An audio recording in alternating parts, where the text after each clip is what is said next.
Hi, we're here at the Future of Information and Communication Conference, where I'm talking to some of the leading authors of the most valued papers presented here. And in this episode, I'm talking to Mark Allison, who's presenting his paper, An Autonomic Model-Driven Architecture to Support Runtime Adaptation in Swarm Behavior. Now, before we get into the details of that, Mark, what kind of application have you been researching? Okay, so the overarching project is somewhat interesting and kind of specific to Michigan, but what we're doing is we're using autonomous underwater vehicles in swarms that would go and forage to collect data for invasive species in the Great Lakes. Exactly.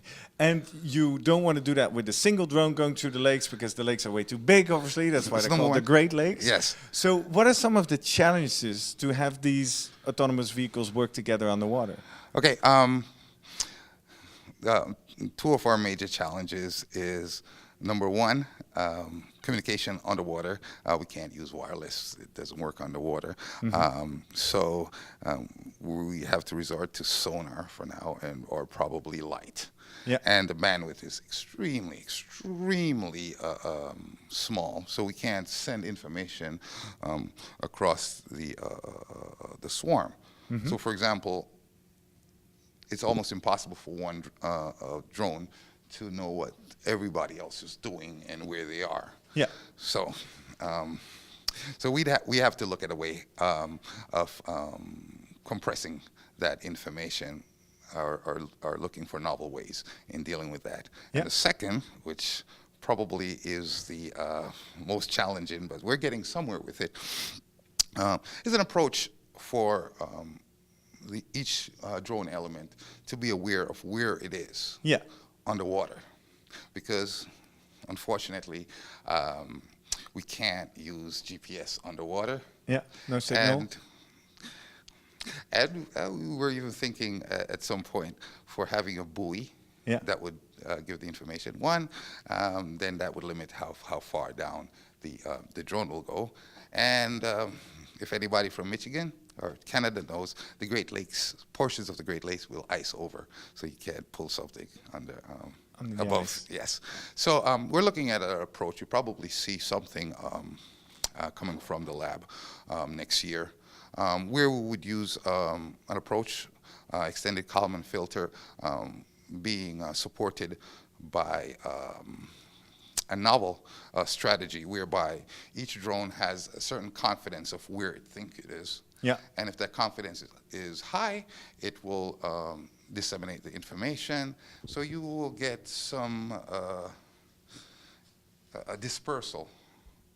And after a while, each of them would have a better approximation of where they are.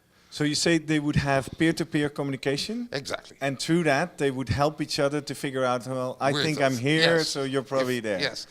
So, for example, if one drone were to pass by another that just surfaced like 5 minutes ago, it'll say, hey, I think I'm here, and the other one say, oh, no, you're not. You know, exactly. You're pretty certain about that. Yeah, I'm 5 feet away from you, and this is where I am. So it'll recalculate, but we have some challenges with that. And you say it's very challenging for one of the elements to know what everybody else is doing. So how are you coordinating the swarm? How's that mechanism working? Okay, so the swarm coordination, for now, it's a more centralized model. We're working to make it more distributed. So each drone would, after its energy gets depleted, it would resurface and get recharged by a base. So the base would update the information that it would have. It would get contacting underwater. It'll get a small amount of information, but the base would be the primary place. So it would be a series of like monolithic tasks. I get the base, I go out and do that, and when I come back, and then the base is currently the coordinating mechanism. The problem even gets more complicated when you add multiple bases. So a drone could launch from one base and then recharge on the next. At another one.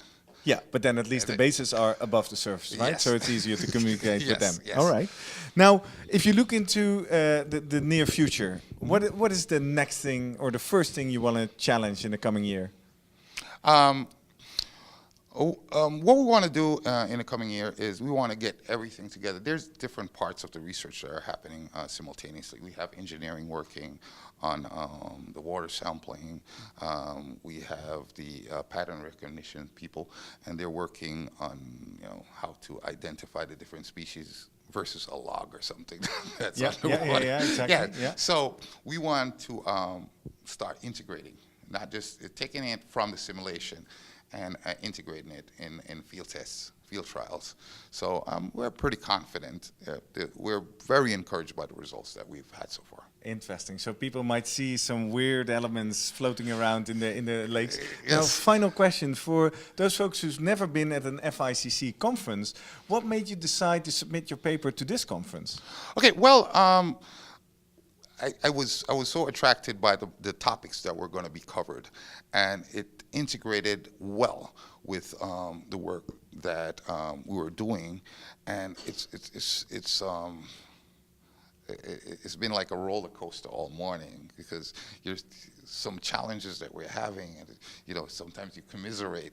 Yes, I'm having the same problem that you're having. Maybe we can collaborate, or some people have solved some of those issues, which is great. For example, we're in our detection. There was a paper presented early regarding the autonomous vehicles and detecting humans crossing the street and approaches that were being made in image enhancements. I was like, yes, we're working underwater. We're working underwater. We really need image enhancement. For example, their challenge was the vehicles at night. Yeah, but it's not that far away from the vehicle underwater. Yeah, exactly. It's just, the challenges are similar. Yeah, so it's worth in time your effort to come out here. Oh yes, most definitely. Cool, nice. Well, thank you very much for sharing, Mark, and thank you for watching this video all the way to the end. If you're curious about all the innovations presented here, make sure you check out the SAI conference website and hit subscribe here on YouTube right now, so you'll be the first to know when a new video comes out. And I guess Mark and I are looking forward to see you in person at one of our future conferences.